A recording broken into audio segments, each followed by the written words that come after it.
Welcome to this edition of Literary Reviews. I am Anthony Smith, and we will be discussing The Time Machine by H.G. Wells. The novella opens with the time traveler, an ingenious but eccentric inventor, attempting to convince his circle of educated, skeptical gentlemen that time is merely the fourth dimension, traversable like any other. He displays a miniature time machine, which vanishes upon activation, fueling the guests' disbelief. So, Kreskin, you made it disappear. That certainly is not proof that your gadget traveled through time. I want to know how he did the trick.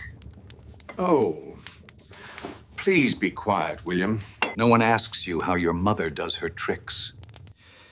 I don't know why I asked you all here. I don't even know why I hang out with you, gentlemen. The men leave later that evening and agree to come back again in a week for a dinner gathering. The host didn't tell his guests what his plans were. Stoically, he tried out his machine, understanding the possibility of never returning.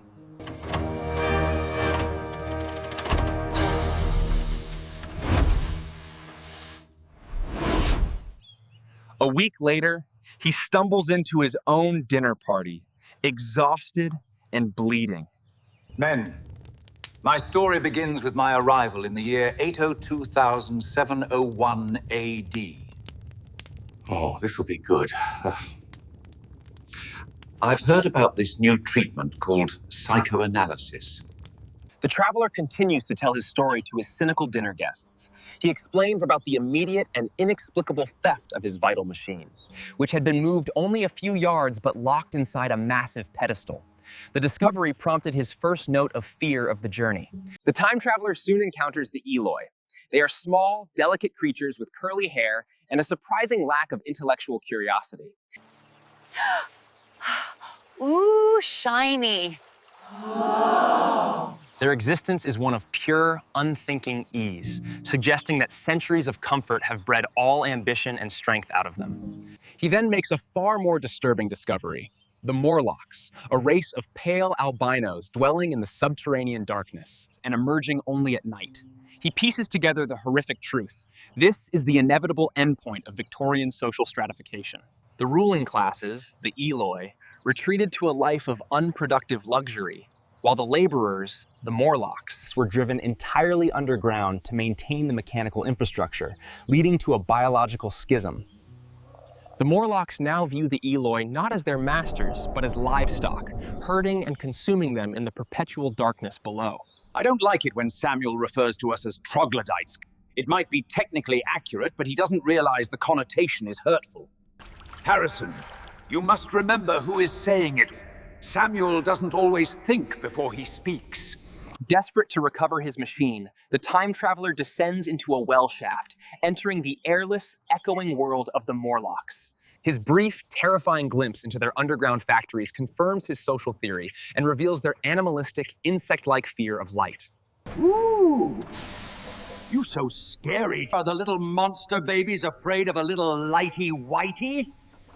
He arms himself with a heavy iron bar and, after saving the Eloi girl Weena from a drowning incident, takes her as his companion, a small symbol of renewed purpose and recovered humanity.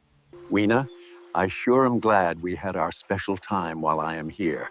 It really made my whole venture worthwhile. We need to rid this place of those underground cannibals. But first, can we have another one of those special times together?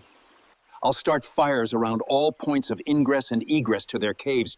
Then I'll use the fire as a diversion and weapon. In the ensuing chaos, Weena is tragically lost, likely consumed in the flames. Enraged and heartbroken, he fights his way back to the brass pedestal and uses the remaining matches to deter the Morlocks and finally forces his way into the machine. With the Morlocks clinging to his seat, he leaps forward in time, leaving the decaying human epoch behind. He stops his machine 30 million years in the future, where life is almost extinct. The world is cloaked in deep shadow under a vast, motionless red sun. And the landscape is dominated by strange, hopping forms and colossal, slow-moving white creatures resembling crabs. No, I don't think so. Even if I had Weena and a 5-gallon bucket of drawn butter, this place would not be to my liking.